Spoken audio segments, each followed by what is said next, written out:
गौतम बुद्ध के पास एक बार दो मित्र आए। दोनों मन की शांति चाहते थे। पहला मित्र बहुत परेशान और क्रोधित था।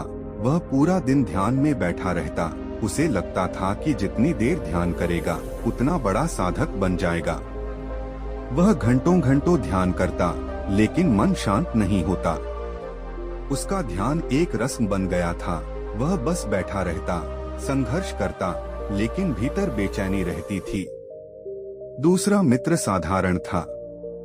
वह शुरू में 10 से 15 मिनट ही ध्यान करता, लेकिन धीरे धीरे उसके भीतर एक सहजता आई। उसका ध्यान बाहरी दिखावा नहीं था। ध्यान करने के बाद वह बच्चों के साथ खेलता, लोगों की सेवा करता और खुश रहता।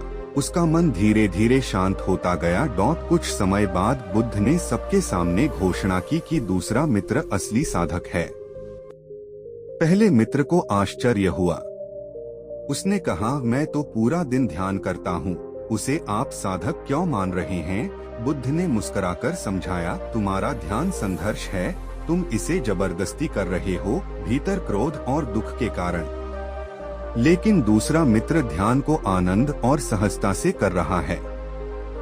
ध्यान शक्ति पाने के लिए नहीं, बल्कि अपने भीतर की शांति और प्रेम को महसूस करने का मार्ग है।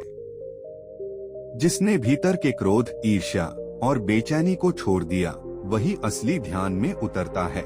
बुद्ध ने आगे कहा, ध्यान का अर्थ सिर्फ आंखें बंद करना नहीं, बल्कि हर पल को साक्षी भाव से जीना है।